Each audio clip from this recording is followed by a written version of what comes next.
However, it took another 6 years for the first NAM meeting of the heads of state in 1961 that was convened in Belgrade, largely through the initiative of Tito. It was attended by 25 members, and today the number of NAM members has shot up to 120 countries with 17 observers.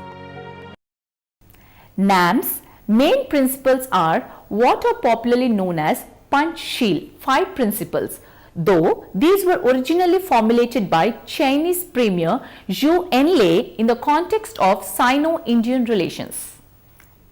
The 5 principles are mutual respect for each other's territorial integrity and sovereignty, mutual non-aggression, non-interference in each other's internal affairs, equality and mutual benefit, and peaceful coexistence.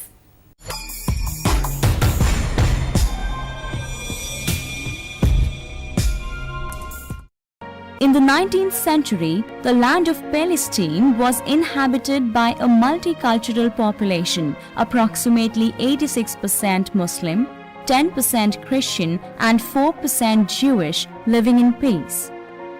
Another world war after World War II, the United Nations gave land to the Jewish people of the world so they could live together in peace. Palestinian Muslims lived on the land at the time that the United Nations gave it to the Jewish people.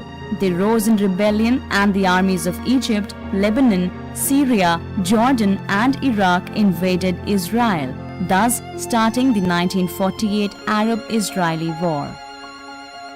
Portions of the land given to the Jewish people or taken over by them when they won wars, when Arab states attacked, are also holy for Muslims. Certain portions of Jerusalem controlled by Israel, called East Jerusalem, are very important to Muslims.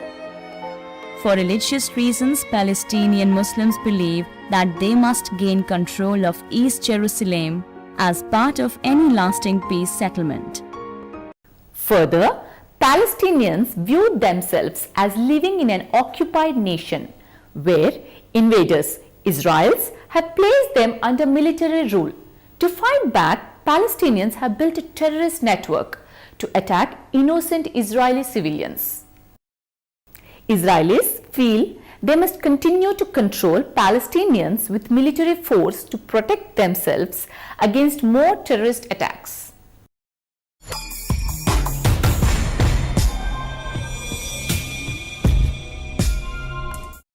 In the late 1800s, a group of Europe decided to colonize this land. Known as Zionists, they represented an extremist minority of the Jewish population. Their goal was to create a Jewish homeland, and they considered locations in Africa and the Americas before settling in Palestine. At first, this immigration created no problems. However, as more and more Zionists immigrated to Palestine, many with the express wish to taking over the land for a Jewish state, the indigenous population became increasingly alarmed. Eventually, fighting broke out with escalating waves of violence. Hitler's rise to power, combined with Zionist activities to sabotage efforts to place Jewish refugees in Western countries, led to increased Jewish migration to Palestine, and conflict grew.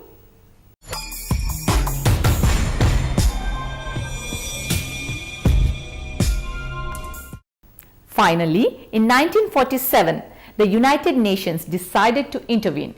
However, rather than adhering to the principle of self-determination of peoples, in which the people themselves create their own state and system of government, the UN chose to revert to the medieval strategy, whereby an outside power divides up other people's land. Under considerable Zionist pressure, the UN recommended giving away 55% of Palestine to a Jewish state, despite the fact that this group represented only about 30% of the total population and owned under 7% of the land.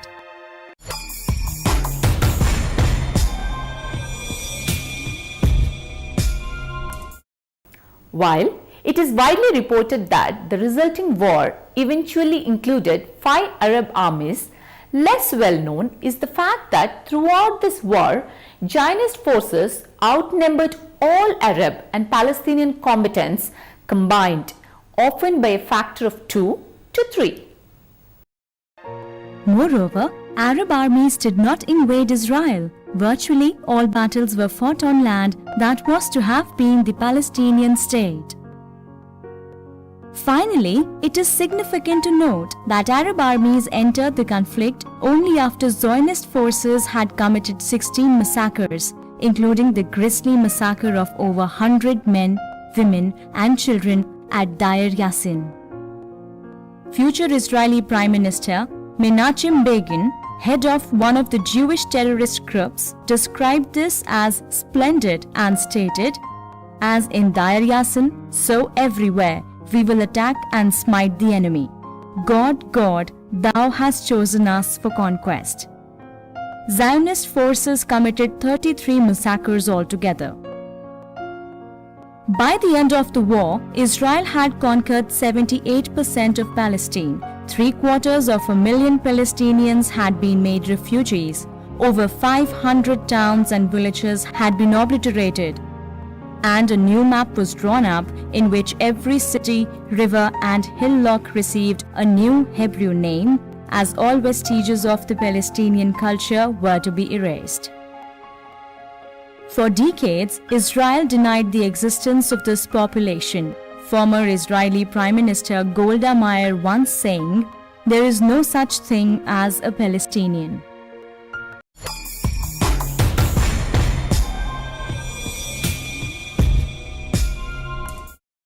In 1967, Israel conquered still more land. Following the Six-Day War, in which Israeli forces launched a highly successful surprise attack on Egypt, Israel occupied the final 22% of Palestine that had eluded it in 1948, the West Bank and Gaza Strip.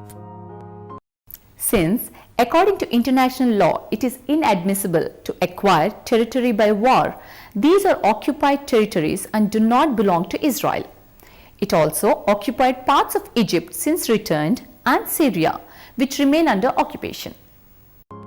Also, during the Six-Day War, Israel attacked a US Navy ship, the USS Liberty, killing and injuring over 200 American servicemen. President Lyndon Johnson recalled rescue flights, saying that he did not want to embarrass an ally. In 2004, a high-level commission chaired by Admiral Thomas Moorer, former chairman of the Joint Chiefs of Staff, found this attack to be an act of war against the United States, a fact few news media have reported.